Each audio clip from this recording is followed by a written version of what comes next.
Hey folks, it's Citizen here. Just a quick message before we let you guys listen to the main part of the podcast. I didn't actually expect to get an extra episode out to you guys this side of Christmas 2025, but there you go, a nice little bonus episode for you guys to listen to. So hopefully you guys will enjoy it, and I think you will. It's Dr Kirkland of UCA in Farnham. I've been meaning to try and get him on my show for quite some time. I've been sending him emails to and fro last couple of months, and we managed to squeeze in a little recording session on the 2nd of December earlier this month. It's not as long as I would have liked, again, due to his extremely busy schedule as a researcher, an academic, and all the rest of it. I do appreciate the amount of time he was able to allocate for my humble little podcast, and I will try and get him on again in the new year, try and get into more detail of some of the questions I just didn't have time to go with, talk to him about this time around. Unfortunately, I had so many notes and questions I wanted to ask him, but I just didn't have the time to go through everything, unfortunately. But as I say, I will try my very best to get him on the show next year, and we'll try and go through some of the topics that I just didn't have time to really pick his brains about in the new year. But what we do have is very, very cool and really, really interesting. So please still give it a listen, and I will, of course, do my very best to come back as soon as I can in the new year. So hopefully you guys enjoyed. Thank you for listening. I'll let you listen to the main part of the podcast. Thank you. Hello listeners and viewers, welcome back to another edition of the CitizenWolf audio podcast. This is episode 25, I believe it is. The last episode, I believe, before Christmas. I didn't expect to actually be recording another episode before Christmas, but hey-ho. We've got a very special guest with me this evening on a very horrible rainy evening in Birmingham. Really, really horrible weather. But today I'm talking to Dr Kirkland, the Senior Lecturer of Critical Studies in Digital and Interactive Art at the University of Creative Arts in Farnham.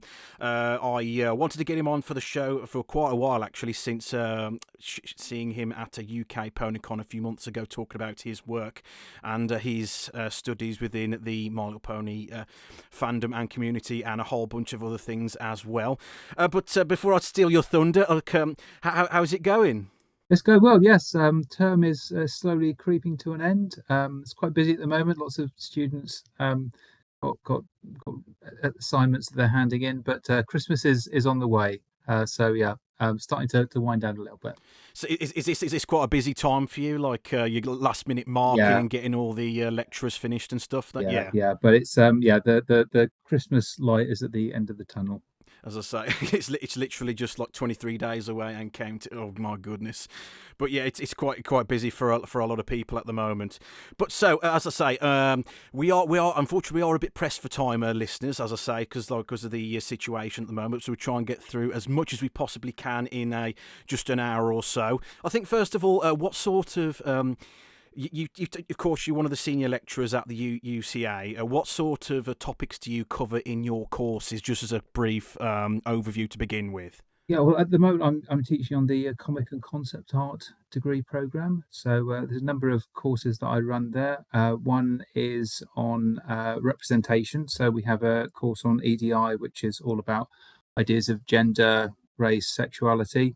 I also run a module on world building, so looking at the history of science fiction and fantasy, thinking about the kind of narratives that we see in those kind of genres. And also I participate in a series on storytelling. So we look at how comics tell stories, the different techniques that artists use to tell narratives in that particular media. There's a whole range of topics that we cover. We look at things like authorship, cultural value, ideas of globalization. We also look at audience. And as much as possible, I try to bring my knowledge of My Little Pony and its fandom into those lectures and those seminars. So how long have you been a lecturer at the UCA? Just curious, how long have you been teaching this sort of this field? How long have you been teaching in this field? I've been at UCA for about 2.5 years, but I've been working as a lecturer for over 20. So I've worked at University of Brighton. I used to work at Bucks New University in High Wycombe, and before then I was doing my PhD at the University of Sussex. So I did a lot of work there on the film and media course. So yeah, quite a long career. Covered quite a lot of different areas, but mainly working within media, film, and cultural studies. So it's quite a varied bunch of topics that you cover within your remit. So like, when you first started teaching, as things changed, like did things as the way that you teach your course changed over the time since you've started teaching, or has it remained mostly the Well, same? obviously, there's been developments in technology. So, like when I first started teaching, we were using overhead projectors. Now we obviously use PowerPoint. A lot of material we do now is supplemented by online resources. So, a lot of the readings we have are digital. So we since pandemic, we've brought in online tutorials, although all our classes are in person. So yeah, there have been superficial changes, I guess, in terms of the technology, but many of the lectures that I delivered are still, all the content that I delivered 20 years ago is still current. I just guess the examples that we use to illustrate some of our theories obviously change with new films and TV shows and comics and graphic novels. So yeah, it's but there's a lot of continuity within the world of academia. We still kind of have our kind of key authors that we're constantly referring to. Of course, like you are an actual doctor, not like not like a doctor that you can send off for like the back of a cereal box. I'm actually talking to an actual doctor of the Yeah. field, which I'm quite excited to talk to. As I say, because I'm going back to when I did my history degree back in 2012. Like I'm going back, like it's been quite a long time since I've actually spoke to anybody from within the field of academia, which I'm really thrilled to have you on and talk about like what you've gone through in like, your teaching and what you're currently studying and stuff. So thank you very much for coming on to the show. So your doctorate thesis was entitled "The Politics of Children's Cinema." Mhm. So how and when did you first become interested in this particular field of study? Did you think about this like really, really early on, or was that quite a recent thing? Well, I think I was interested in ideas of children and childhood. I was particularly interested in the idea that childhood is a social construction. So, yeah, we're quite familiar with the ideas that things like gender is socially constructed. Obviously, there are biological differences between men and women, but then there's a lot of kind of enculturation that goes on in that process. And I was interested in applying some of those ideas to children and childhood. So thinking obviously there are biological differences between adults and children, but there are also processes which encourage children to behave in particular ways. Obviously, children go to school, adults go to work, and that's very much a product of our culture, of our society. So I was interested in thinking about how childhood is something which is constructed, amongst other things, through the kinds of media that's made available to children. And so originally, I thought I was going to do some work on do my PhD on representations of children. So thinking about how children are depicted in cinema. But then I started to think about the ways in which ideas of childhood are also communicated through media, which is made for children, and the differences between media for children and for adults. So that took me down this route of looking at children's films.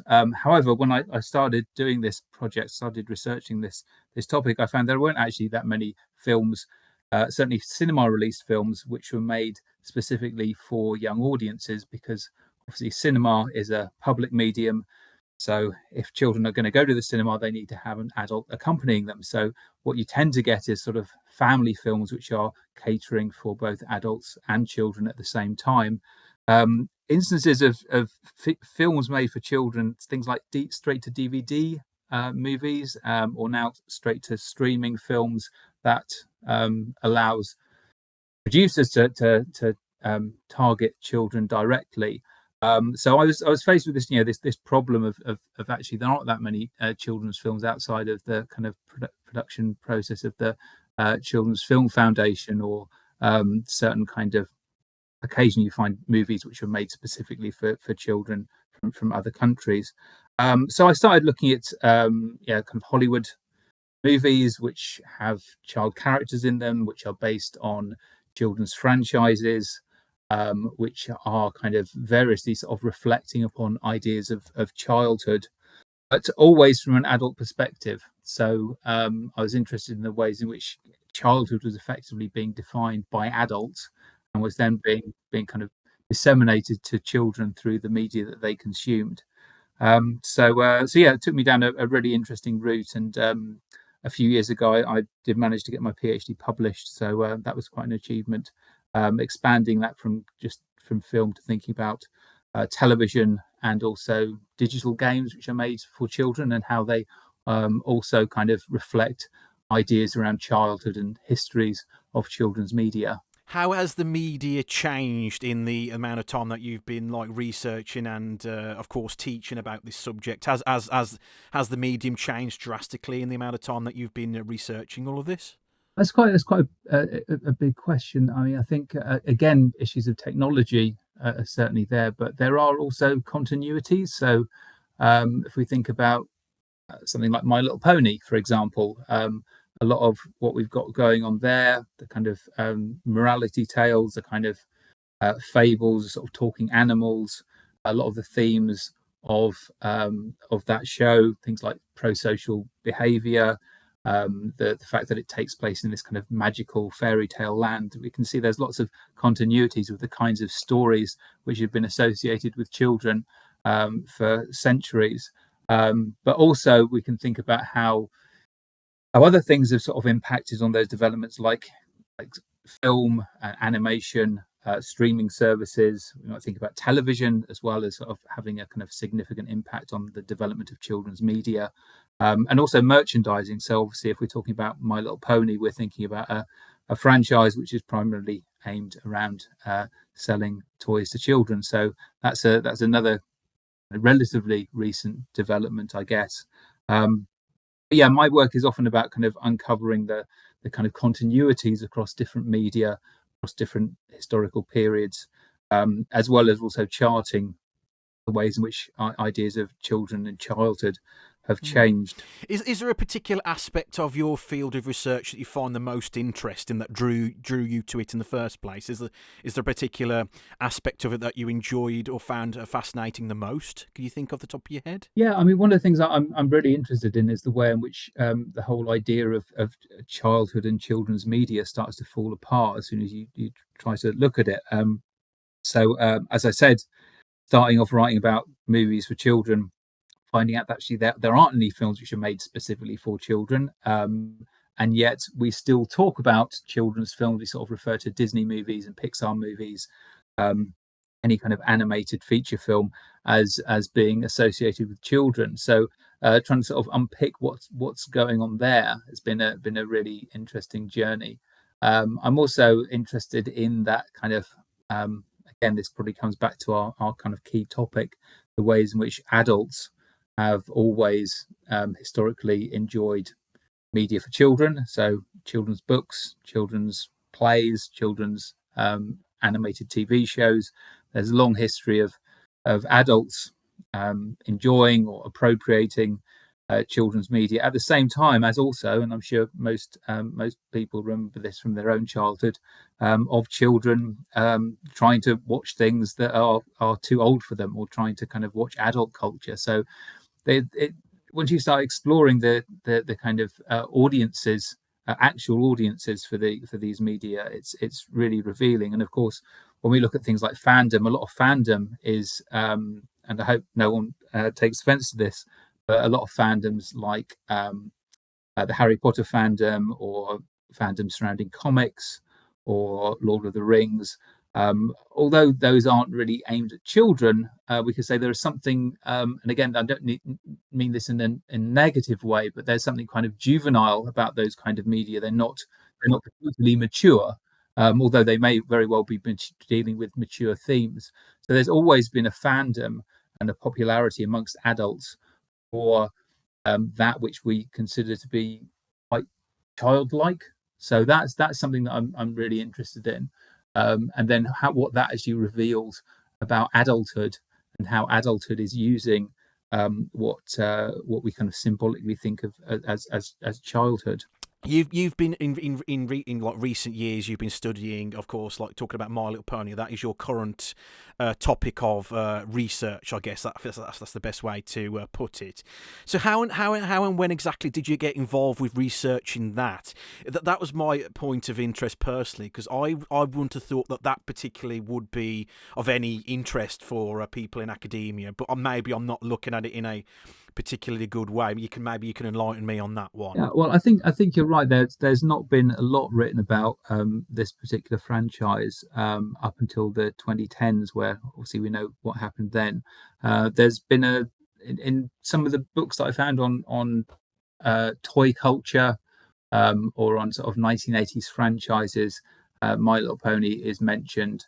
I found a few chapters about the series and about straight to video animated shorts and shows which were produced for that particular era. But yeah, you're right. There's not a lot of interest, although it does tick a lot of boxes in terms of the kind of things that academics are interested in. So the relationship between toy culture and screen culture, the ways in which products are marketed towards children.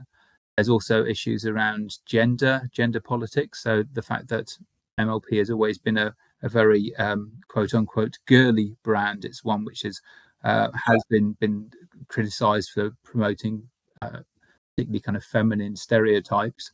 But then there's also been some of the work which I mentioned, some of the early work on the franchise has actually kind of reclaimed My Little Pony. So it's a bit more complicated than that. Certainly, if you watch any of the shows from the 80s, there's lots of things going on there. It can't be reduced to a single message. But yeah, you're right that until the Brony fandom, there's not really a great deal written about this franchise. How exactly do you have any theories as to how the Brony fandom again is another field of discussion in and of itself. You can talk hours and hours on. Of course, like you've written several journals, and you've written, of course, a part of books on the subject as well. You're working on probably, believe something now as well.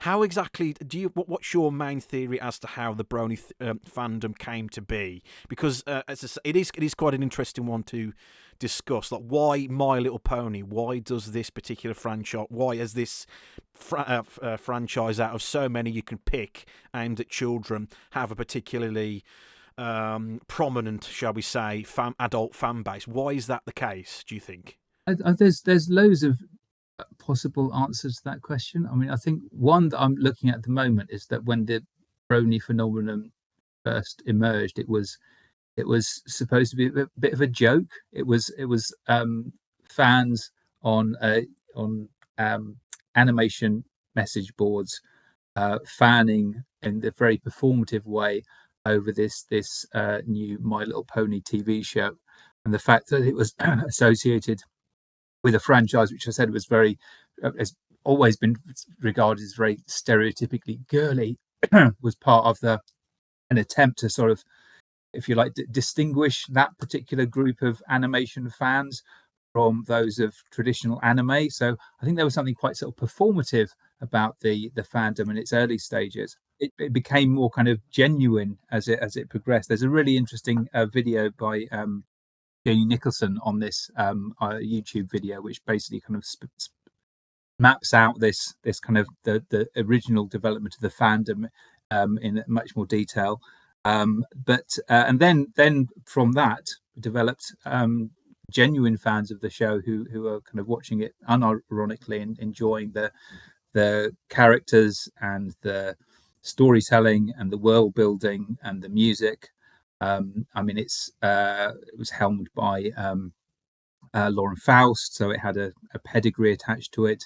It's clearly made by people who put a lot of effort into making animation, and also, as I said earlier, there's a kind of established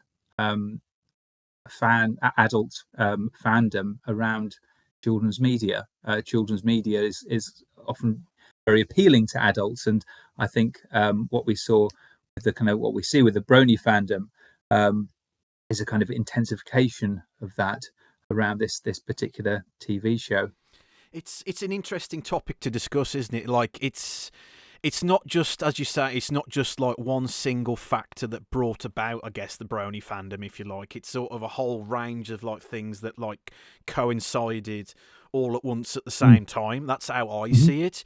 It's like it came like Generation 4. This is that's the one that like hit it big. Like that was the one that like really struck the big time, like back in 2010 when it first came out, and then it got really popular in the years that followed it, of course. And of course, you say it had a pedigree attached to it. Lauren Faust, she's worked on several prolific shows of like for Cartoon Network and various other stations. She worked on. Did she work on Powerpuff Girls, if I remember correctly? Foster's Home for Imaginary Friends as well, which is another really great show. Yeah, Foster's Home. That was another one that's going back a few years now. That's like mid 2010, mid 2000s. I think that came out.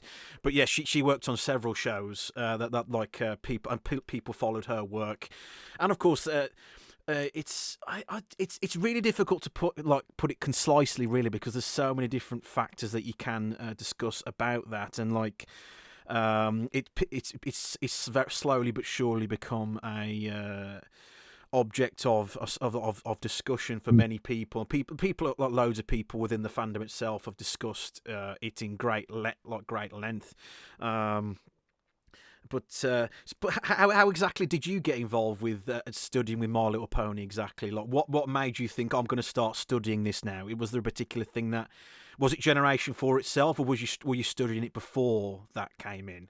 Not at all. No, I mean, I was aware of it. Obviously, I was aware of it as a franchise, and I think there were moments when I was doing my PhD when I thought that the first movie, the movie from the 80s, would be an interesting one to look at, because that seemed to be a film which was very in contrast to a lot of the family films that I was looking at. That seemed to be a film much like the Pokemon movies and the Transformers film, which came out around the same time.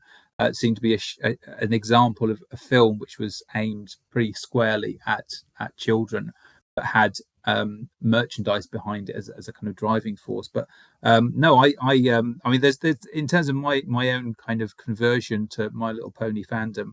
There's two stories I could tell you. One is the kind of romantic one where I was I think my kids were watching an episode in the living room, and I overheard Rarity singing "The Art of the Dress," and I immediately thought, I recognise that song. That song's from Sunday in the Park with George. That's a musical that I recognise, and I think, that's interesting that this TV show would be that's aimed at kids would be doing a kind of pastiche of what is a relatively obscure musical number. I mean, it's not like a kind of Beauty and the Beast song. It's not one which would necessarily be particularly familiar to children. So that was the moment, I think, when I thought this is an interesting show. The other reason I got into it, I mean, which is a bit more mercenary maybe, is I read about it on Know Your Memes, and I heard about this show that was aimed at girls, aimed at children, that had this huge online adult fandom. And I thought, that's interesting. I wonder if I could write about it. I wonder if I could write an academic paper, or maybe incorporate this into some of my teaching, because I think at the time I was doing some work on animation and fandom. So I think that sort of characterizes my engagement with My Little Pony, that it's always been a sort of combination of a genuine love for the show and the characters, and all the fandom, and particularly going to conventions, which is, I think, probably my main kind of engagement with My Little Pony fandom. But also the fact that I'm an academic, and I for a living I write about this kind of thing. So yeah, it's a combination of the kind of personal and the professional that really drove my interest in My Little Pony. That's interesting, actually. I would have never thought you would like Know Your Meme would have been that connection there. I would never have guessed that from the get go. That's quite wild to me. For me, I'm trying to. It's quite for me. It's quite hazy. How did I get into a G4? I think it was.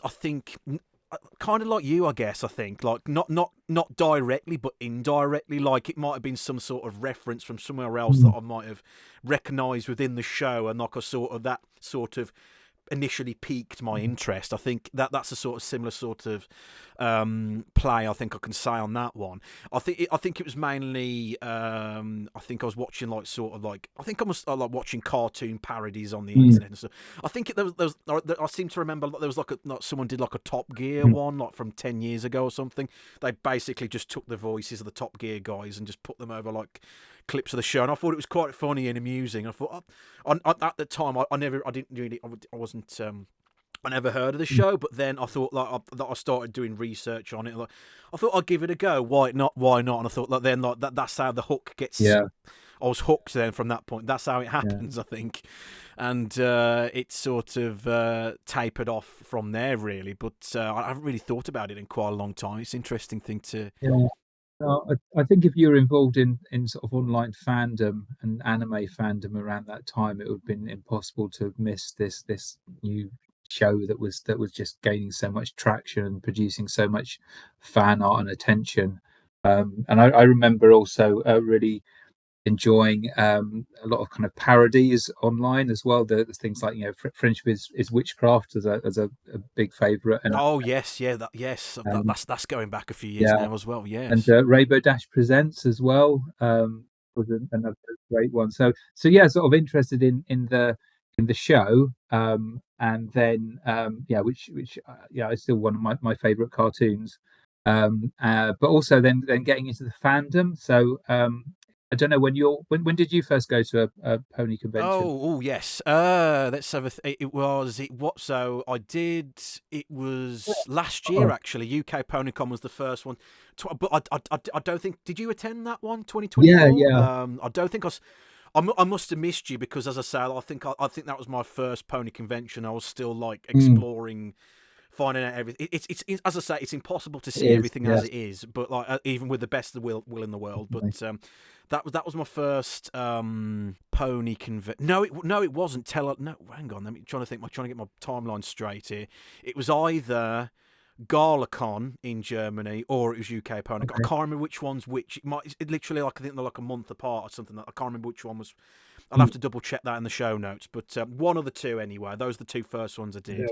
So this one would have been UK Ponycon 2025 would be my fourth right. pony convention so far, and I really Yeah, enjoyed it. yeah. It was. How did you find it? As I say, like it was in Birmingham, but but you can't have everything. I suppose. I don't mind I Birmingham. suppose. Yeah, yeah, no, I enjoyed it. It was great. It was a bit of a change because we've been at Nottingham for about 4 or 5 years. I mean, it's pre COVID that Nottingham had been the kind of the home of UK Ponycon. So I think moving to a different venue was a bit of a change, but you know it was great. I saw some fantastic presentations. It had a great atmosphere. The saw some great vendors, um, and yeah, really enjoyed it. I mean, my first was all the way back in 2013. I went to Cardiff with my kids, and I remember getting off the train. It was raining and getting in a taxi to the hotel, and we had absolutely no idea what we were going to encounter when we got there. We just thought, well, there's this thing called UK Ponycon. It looks interesting, and I got in touch with them and suggested I might do a talk, and they were happy to accommodate me. And then we went to the hotel, and I do remember going through the well, firstly in the lobby, seeing someone with a My Little Pony tattoo all the way up their arm, and thinking, yeah, we're definitely in the right place. And then going to the restaurant having something to eat, and there was someone, a young woman, walked in dressed as photo finish, and thinking, yeah, we're definitely at the right place. And then I think I don't know if we just kind of like were looking around, wandering around the hotel, but went into the dealer's hall, which was set up for the day the next day, and just it was just amazing, just these rows and rows of tables full of My Little Pony merchandise. It was a very I think much more kind of merch orientated back in the 2010s. I think since it's become a bit more um, uh, oriented around original fan art, and obviously people kind of making t-shirts and accessories and so forth. But I just remember it's just this room full of pink plastic, and it was quite remarkable. I'll never forget it. And since then, I think we've been to every Ponycon since 2013, and looking forward to the next one. And of course, there's the Griffish Isles as well in Manchester, and what's the other one? Festival of Friendship. Been to a couple of those in Southampton, and I think pony conventions are my main way of engaging with the fandom. It's they're always a huge amount of fun. So basically, it's a chance to have fun, of course, and at the same time, it's a chance to actually do research at the same time. So basically, Yeah, two birds with one stone kind of thing, really. absolutely. Yeah. Well, that's something I've started to do recently. So I wrote a couple of papers about the Brony fandom a few years ago. But I've always been really interested in the more traditional fandom that surrounds My Little Pony, which kind of gets a bit overlooked with the emphasis on the more recent male online fandom. So recently, I've started becoming involved in it's called critical event studies, which is an approach to looking at things like festivals and carnivals and things like events which are held, and exploring them, analyzing them, and thinking about how they work. So I write a few papers. I've got two papers on the go at the moment, which are based on my experience of going to these three pony conventions, thinking about the ways in which they reflect the different kind of fandoms that are work within the fandom. So one of the things I think is interesting about the My Little Pony community is we say like any fan community, it's divided according to different fan interests. But with this one, you've got a very clear, or maybe not quite so clear, but there's a distinction between fans of the Friendship is Magic TV show, who are maybe kind of younger, who are of often men or lads who are kind of interested in the Gen 4, and then you've also got kind of older fans who are interested in collecting often the kind of merchandise from the 80s or 90s. And it's interesting to see the ways in which fan conventions, amongst other things, are trying to kind of satisfy these two different groups. So yeah, it's a really interesting to go to these events and see the ways in which fandom is being represented, but also the way the fandom is being shaped, and the kind of things that we see going on in pony conventions, which are quite distinct to this particular fandom. So at the moment, I'm writing a couple of papers about about my experience of going to pony conventions, and I'm hoping those will be out fairly soon. But one of the things I like to do is go to the conventions and actually kind of present what I'm researching. So I'm sharing my research with the fans, rather than keeping it all hidden away and only academics reading my work. I like to share it with the community that I'm exploring and also hopefully a part of. Is there anywhere that fans can actually read some of your papers that you've written, or are they behind? Or would you have to? Is it like behind like a subscription? I haven't really looked into that, to be brutally honest with you. Is there? I think they can access. I think they're available through open access. So yeah, I think you can access my work through my university website. So if you just do a search for Ewan Kirkland, UCA, you should be able to access that work. I'll put these in the show notes for people who actually want to read them, because I'm one of the people who actually do want to read what you've written. Because as I say, there's a lot of there's a lot of material to discuss. Of course, that unfortunately we don't have a great deal of time to really get into the weeds of it. But as a quick side note, have you been to any other adjacent conventions like furry conventions or Comic Cons, anything like that, or just mainly pony conventions you've been to? I've been to a couple of Comic Cons. Went to one in London. There's also been, I live in Brighton, and there have been a couple that we've been to here in Brighton. Um, I generally not really that involved in other fandoms, though I do find the whole kind of yeah, I do find the whole fan culture really fascinating. I mean, I think one of the things which would be really helpful to me is to kind of go to other conventions and compare what's going on at pony events. I mean, I think I'm pretty sure there are some distinct things that happen at pony cons which are different to other conventions. So, I mean, there's lots of kind of uh, things like kind of fan art competitions. There's also, the cosplay parade, which I think is part of a lot of fan traditions. But there are particular things that happen at particularly at UK Ponycon, which I think are quite distinct. So there's competitions for producing diorama.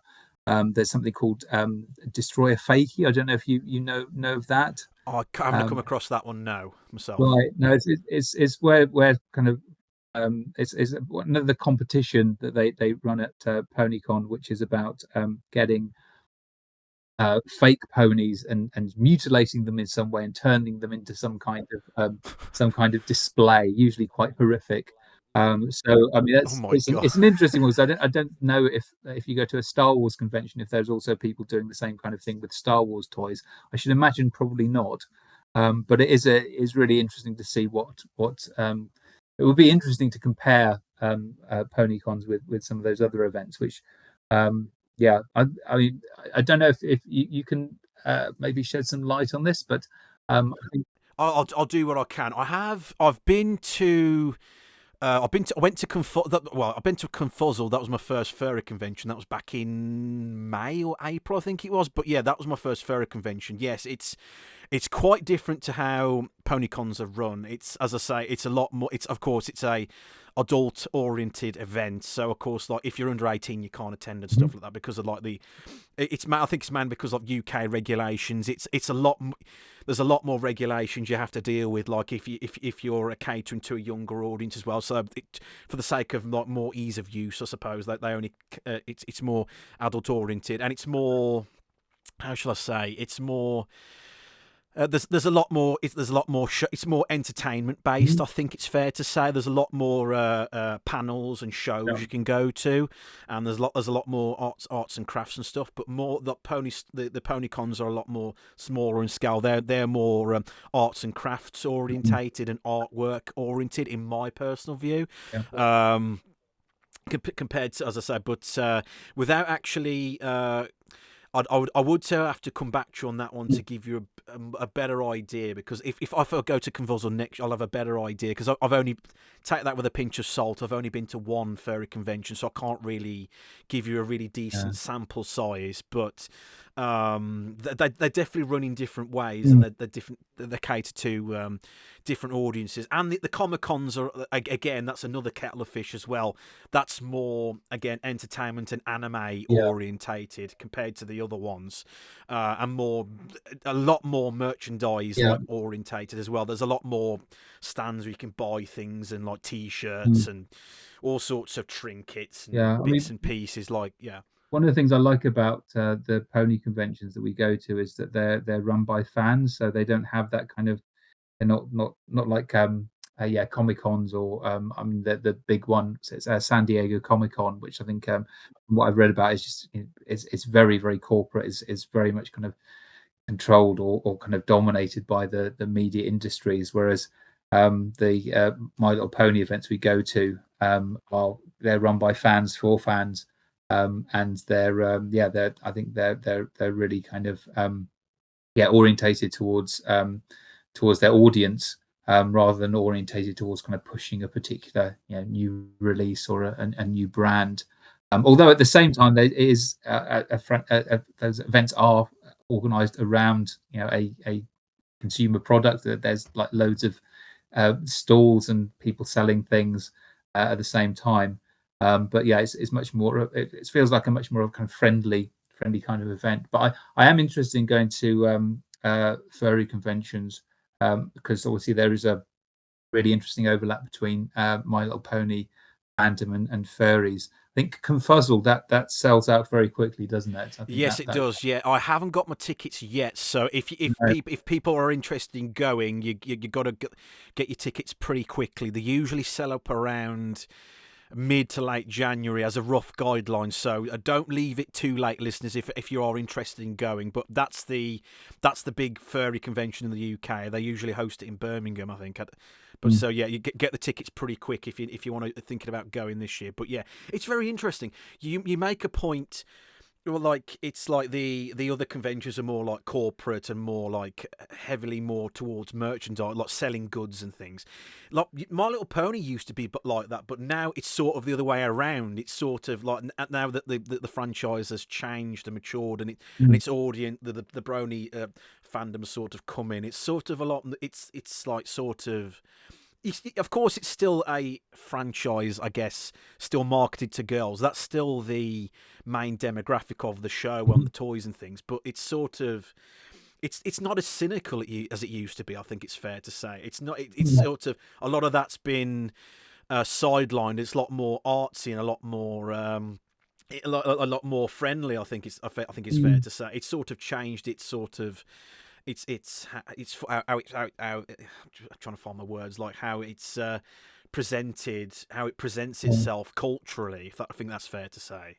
Yeah, I mean, I think it's interesting. I mean, I think sometimes it's a bit difficult to tell because I'm in the My Little Pony community like yourself, and I'm surrounded by kind of adults who are all kind of producing this amazing pieces of artwork and sort of engaging with the show in a particular way. But it's yeah, for most people, I should imagine it is still like a franchise which is aimed at girls, and it's still regarded as quite sort of mercenary and all about selling plastic toys to children.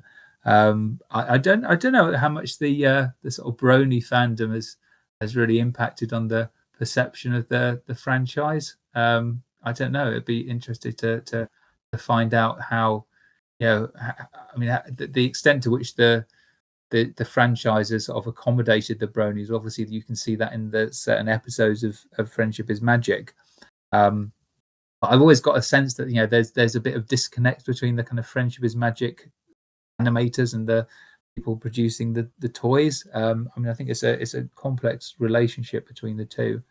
But yeah, no, I think it's I don't know if the when the series was rebooted and for Generation 5, if there was a kind of hope that I should imagine there probably was that there'd be a kind of continuity with the kind of Brony fandom, and I don't think that's really happened in quite the same way at all. So yeah, I don't know. I think Hasbro don't really have that much to do with the kind of fan events that I go to, and I think yourself as well.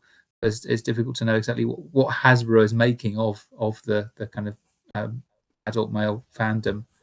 Yeah, it is a good point actually.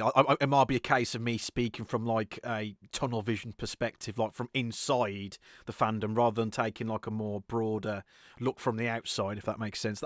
That's certainly worth one looking into in your research for sure. If you are looking into that, I would have thought.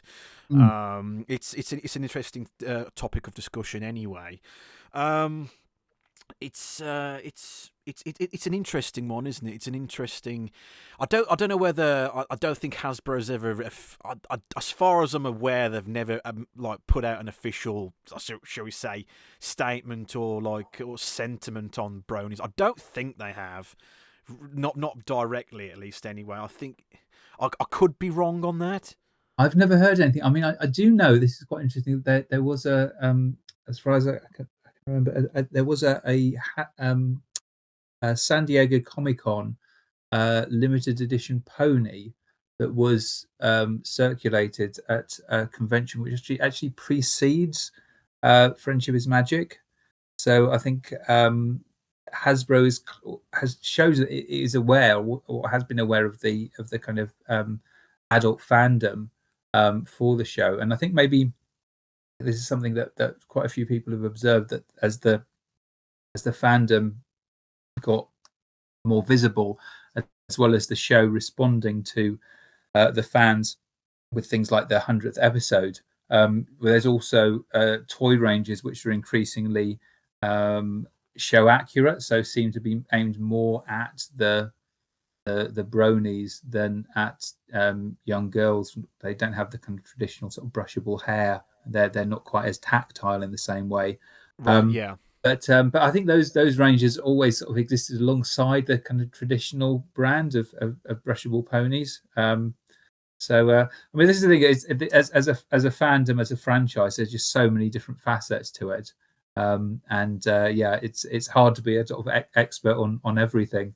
But is a really interesting fandom, and I don't think there's any which really sort of compares to it in terms of how it emerged and how it's developed. And I mean, it's very much sort of born by internet culture and the kind of spreadability of memes and also links to fan videos and so forth. So I think it's a really fascinating moment in fan history, the emergence of the Brony fandom. What aspect of MLP or My Little Pony fandom are you currently working on your current paper, if you don't mind me asking? Your current aspect of research. What are you working on at the moment?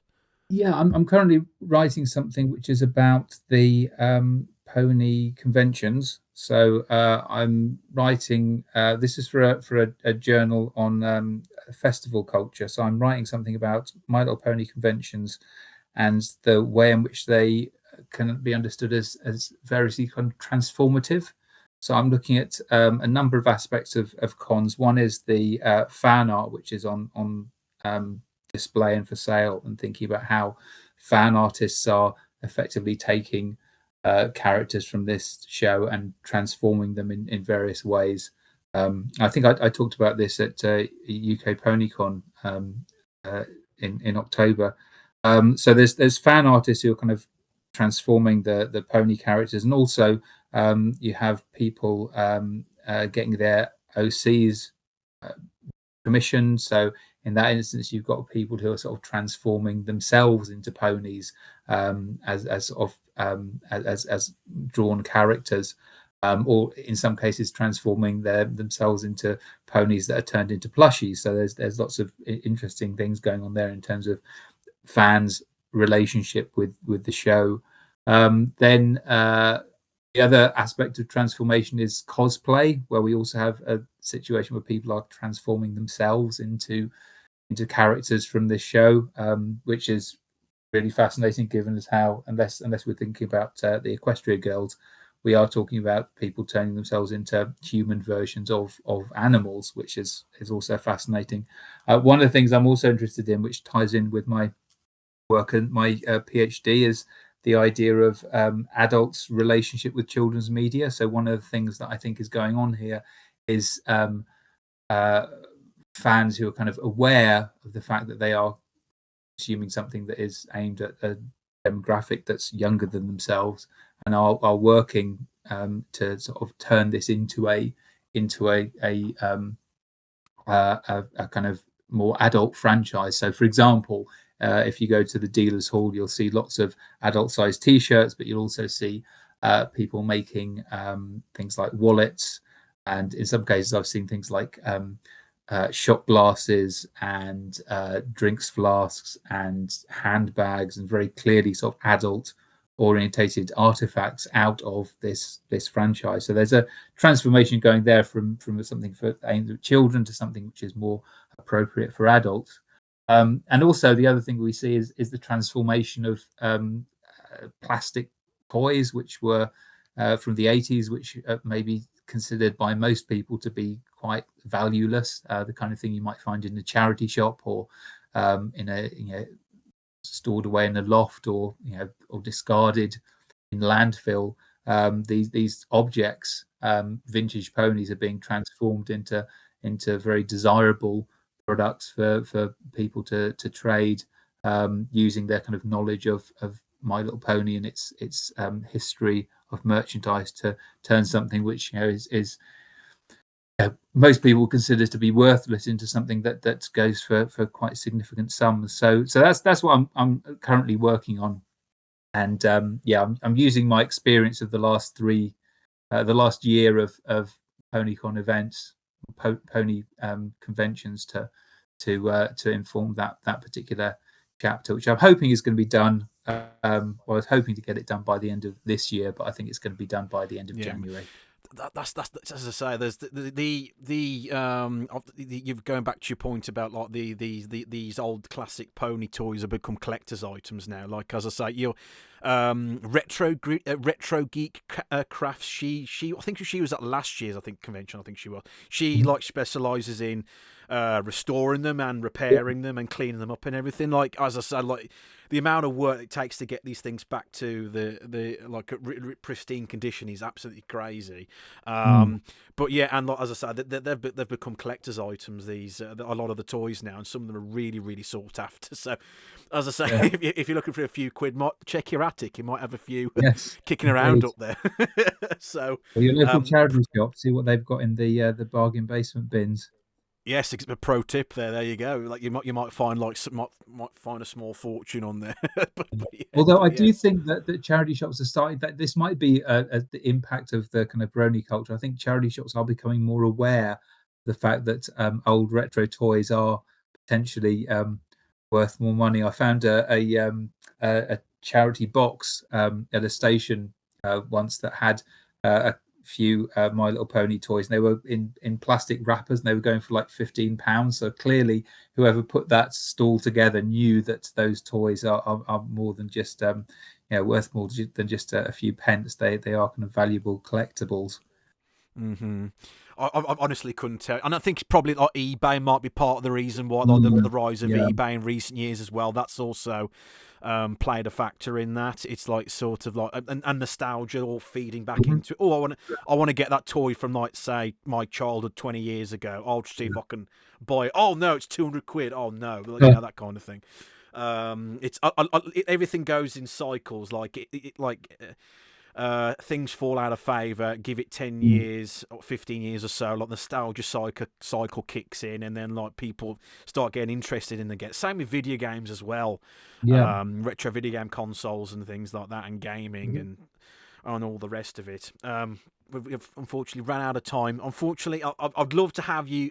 As I say, Dr. Kirkland is extremely busy. He's got, as I say, but thank you so much for joining me on this episode of the podcast. I would love to have you on again in the new year and get into the weeds with all. We've barely scratched the surface of what we can discuss in terms of My Little Pony, the fandom and culture and video games and everything.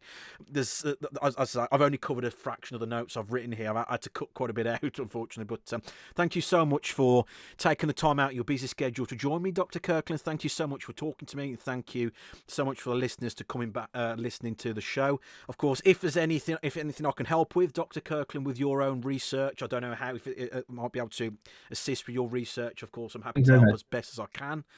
No, hopefully, like you've enjoyed coming on this show. Hopefully, you've enjoyed it. Thank you for having me. But I appreciate you talking to me, and it's been an absolute pleasure having you on the show. Thank you for listening, everybody. Take care.